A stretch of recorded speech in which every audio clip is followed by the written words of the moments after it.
지상파 채널 나와서처럼 유명한 인싸가 됐어.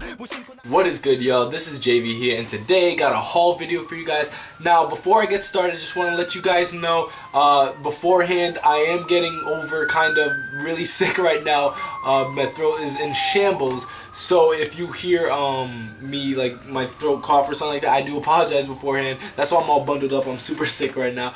But I got a juicy one for you guys today. 7 albums. Because of the sporadic nature I get albums, I figured the most efficient way would be to do it kind of like monthly. So this will be February's, and anything I get in the rest of the month will be put in the next month's one. So this is basically for January, top of February though. So the top of every month is gonna have the previous month's albums. So this is a whole bunch of stuff I got in January. 7 stuff. So let's just get started. Off the rip, we got Dear Santa and Red. Now in the last J-pop, K-pop haul video I did, I told you guys that I bought the green one and I was looking for the red one. Luckily I got hooked up with a link to find the red one, and I got that. That came in safe. I've had that for a while now. Next we got Big Bang's E. This is my first made series album, and I mean to collect them, but I wanted to pretty much get started with the one which had the most music in it, and I already have all the songs on my iTunes, but I figured this would be a cool release. It pretty much has everything they released, so excited about that. Big Bang, first album I've gotten by them since Still Alive, so I'm really excited about that. Really excited about this. We got Kamasi Washington and the Epic album, 3-disc set, an absolute monster of an album, arguably one of the best albums of last year, most definitely. I love this record. Some really top tier jazz instrumentation in here, like I was just amazed, man. It took me a while to get through this. I didn't do it in one sitting.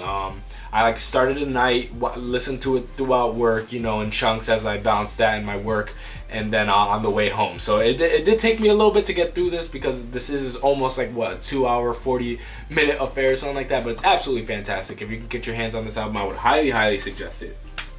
Next we got Anderson .Paak's Malibu. Just burned this today to get onto my iPhone, so I haven't heard it yet. Really excited about this, R&B album from this guy. Kind of got peeped onto him with a lot of other people on the Compton soundtrack by Dr. Dre that he put out last year.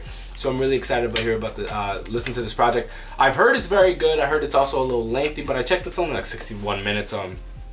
So I'm pretty excited to check this out. For some track listing, I mean, we got some dope features on here. We got The Game, got Schoolboy Q, BJ the Chicago Kid, Talib Kweli on that last track there. So really hyped to check this out. Really glad to finally have this. It was going in and out of stock randomly on Amazon, so finally it went in stock, bought it quickly. Excited about this release. Retro one for you guys, Herbie Hancock's Headhunters. Been trying to get more into jazz lately, and a friend of mine, put me onto some dope jazz records, and this is the one that I wanted to pick up physically. Big fan of Herbie Hancock's. Was just listening to the Red Clay release that he participated in, so really excited to get this one finally. Herbie Hancock. Next we got Torre with Untitled. Not super familiar with Torre, but saw this album, and it's gotten some decent reviews so far. I've heard some great things about his music, and I saw it pop on Amazon, and it was on pre-order, and I meant to get it, forgot, came out, sold out. So I was like, man, now I gotta wait. And I waited maybe a week and a half, and finally it got back in stock. So I'm really hyped to get this, Torre's Untitled. And then the last release, one of the ones I'm most arguably excited for, Forest Hill Drive Live. If you're a J. Cole fan, this is a must-have item. Listen to this, iTunes stream. Before, I've listened to this album already, but I'm glad to finally have this. Fantastic album. If you haven't peeped Forest Hills Drive, please listen to that and then listen to this live album, and it almost gives like an added level of depth and kind of like his thoughts and his overall emotion and feelings behind a lot of the tracks that he put together. Yeah, man, and one of the highlights of this is the intermission where he performed Lights Please in the morning and Nobody's Perfect, which if you're a J. Cole fan, those are like must perform, classic hits of his, and I was so hyped to hear them performed, after all this time. Been following J. Cole for a minute, probably since like 2000, I would have to say 11, 2010.